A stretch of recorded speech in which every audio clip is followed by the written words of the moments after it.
ఏంటర్రా ఇవాళ మీ ఫ్రెండ్స్ని కూడా తీసుకొచ్చారా స్టోరీ వినడానికి? అవును మాస్టారు. సరే ఇవాళ స్టోరీ నేను చెప్తాను. తప్పకుండా చెప్పమ్మా, నువ్వే చెప్పు. అనగా అనగా ఒక అడవి. ఆ అడవిలో ఒక మాట్లాడే చెట్టు ఉంటుంది. ఆ చెట్టుకి యాపిల్ పళ్ళు కాస్తూ ఉంటాయి. చాలా బాగుంటాయి. చెట్టుకు కూడా ఎన్నో పవర్స్ ఉన్నాయి. ఆ చెట్టు చుట్టుపక్కలంతా కూడా కలకలాడుతూ పువ్వులతోని మొక్కలన్నీ చాలా బాగుంటుంది వాతావరణం అని చెప్పుకుని ఉంటారు అందరూ. ఆ నోట ఆ వార్త అడవిలో ఉన్న కోతికి కూడా తెలుస్తుంది. ఆ కోతి ఏం చేస్తుంది, ఆ చెట్టు మీద పళ్ళు చాలా బాగుంటాయని తెలిసింది కదా, అక్కడికి వెళ్ళాలి, ఎలాగైనా సరే వెళ్ళి ఆ యాపిల్ పళ్ళు తినాలనేసి దాని కోరిక అనమాట. ఒక ఎలుగుబంటిని సాయం తీసుకుని ఇద్దరు కలిసి వెళ్తారు అక్కడికి.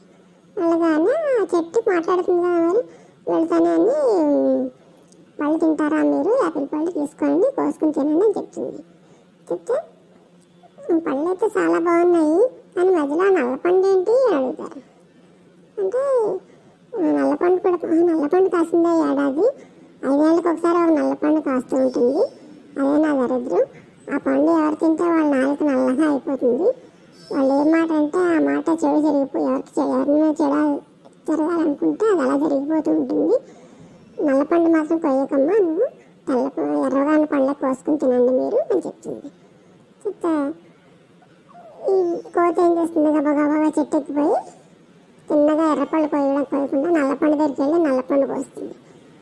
ఎలుగుబండి అక్కడికి వారిస్తుంది. నల్లపండు తినకు, ఎర్రపళ్ళే తిను, తీసుకుని కిందకి దిగిపో అని చెప్తుంది. అన్నది అనుకుండా నల్లగా కలిపి తినేస్తుంది. తినేగానే దాని నాలుగు నల్లగా అయిపోతుంది. అప్పుడు కిందకి దిగుతుంది. కిందకి దిగి ఇంక మనం వెళ్దాం అన్నాడు అంటుంది. సరే వెళ్ళిపోతారు. వెళ్ళిపోతుంటే కావాలన్నా ఒక పులి కనిపిస్తుంది. ఆ పులి ఏదో జంతువుని పట్టి అప్పుడు తింటూ ఉంటుంది అనమాట. తింటూ ఉంటే ఏంటుంది, పులి బావా ఏంటి ఆ తిండి ఏంటి, సరిగ్గా తిని కుక్కలా తింటున్నావు ఏంటి నువ్వు అని. ఆ పులి కోపం వచ్చిందిట, నన్ను కుక్కతో పోలుస్తోంది అని చెప్పి ఆ నోట్లో కింద పడేసి దాని పని పట్టాలని రాబోతుంటే నీ నోట్లోనే ఇరికిపోతుంది, సరిగ్గా తిను అనుకుంది. నోట్లో ఉండి నిజంగానే నోట్లో ఇరుక్కుపోయింది అనమాట, బయటికి రావట్లేదు తనకి. అది చూడగానే అనుకుంటుంది, అప్పుడు నేను చెప్పింది నిజంగానే జరిగిపోయింది, చెట్టు చెప్పింది కరెక్టే అని అనుకుంటుంది. అనుకుని ఇంకా దానికి గర్వం వచ్చేస్తుంది అనమాట. ఇంకా నా జోలికి ఎవరు వచ్చినా కూడా వాళ్ళు నన్ను ఒక ఆట ఆడించిస్తా అని చెప్పి వెళ్తుంది. అడవిలోకి వెళ్తే మిగతా జంతువులందరినీ భయపెట్టేస్తుంది. ఇంకా ఎవరైనా దగ్గరికి రావాలన్నా ఏదో మాట్లాడాలంటే భయం అన్నట్టు. మొత్తం మీద ఒకరోజు ఏం చేస్తాయి, ఈ జంతువులన్నీ సమావేశం అయ్యి ఎలాగైనా సరే మన ఈ కోతికి బుద్ధి చెప్పాలి అని చెప్పి ఒక ఆట ఆడుకుందాం మనం అని చీటీలు ఆట ఆడతారన్నమాట. ఒక చీటీ ఏమో ఏనుగు ఉంటుంది, ఆ ఏనుగు తీసుకొస్తే అందులోని 2 కాళ్ళ మీద నుంచి రౌండ్గా 3 రౌండ్లు తిరగాలని రాసి ఉంటుంది. రాసుంటే అప్పుడు ఆ చీటీ చదువుతుంది అనమాట. ఇప్పుడు నేను 2 కాళ్ళ మీద తిరిగి 3 రౌండ్లు తిరిగి మీకు చూపిస్తా ఉంటుంది అని తిరుగుతుంటుంది. ఈ లోపల కోతి వస్తుంది. కోతి వచ్చి నన్ను కూడా ఆడించండి అంటుంది. అంటే అమ్మో వద్దమ్మా, ఈ ఆటలో బోలా ఇవి ఉంటాయి, చీటీలో ఏముంటే వస్తాము, ఆ చీటీలో ఏముంటే అది చేయాలి, నేను చేయమంటే నీకు కోపం వస్తుంది, అసలు నన్ను వద్దులే నేను ఆడుకుంటా ఉంటాయి. అంటే అలా కాదు, నేను కూడా ఆడతాను, చీటీలో ఏముంటే అది చేస్తాను అంటుంది. సరే అని చెప్పి మళ్ళీ చీటీలు వేస్తారు. చీటీలు వేస్తే ఇప్పుడు కోతిని తీయమంటారు. ఆ కోతి చీటీ తీయగానే అందులో ఏం రాసి ఉంటుంది, ఎదురుగుండా ఉండే కొలంలోకి వెళ్ళి మునిగి నోట్లో నీళ్ళు పోసుకుని బాగా పుట్టించుకుని బయటకు వచ్చి ఎలుగుబంటి 4 గుద్దులు గుద్దుతుంది, ఆ తర్వాత తేనెటీగలు వచ్చి పుట్టుతాయి అని చెప్పి రాసి ఉంటుంది.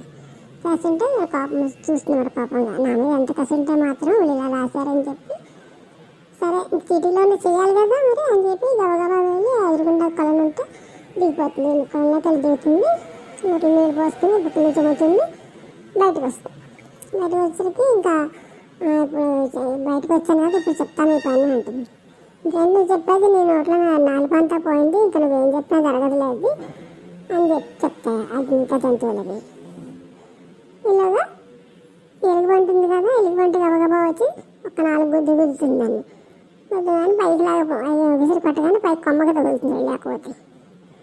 ఆ కొమ్మ మీద తేనె పట్టు ఉంటుంది. తేనె పట్టు ఉంటే ఆ తేనెటీగలు అన్నీ ఎగిరి పుట్టడం మొదలెడతాయి, కోతులు పుట్టడం మొదలెడతాయి. వాటి నుంచి తప్పించుకోవడానికి ఒకటే పరుగు, ఇంకా కోతి దాని వెనకాల తేనెటీగలు కూడా వెంబడిస్తాయి అన్నమాట. దెబ్బకి కోతికి తలకు పొగరనిచ్చే అన్నమాట ఇవన్నీ కలిసి. ఇది కథ బాగుంది కదా. చాలా బాగుంది కదా. చాలా బాగుంది కదా. చాలా బాగుంది కదా. బాగుందమ్మా, కథ బాగా చెప్పావు. సరే ఇవాళకి వెళ్ళండి, నెక్స్ట్ కలిసినప్పుడు ఇంకో కథ చెప్పుకుందాం.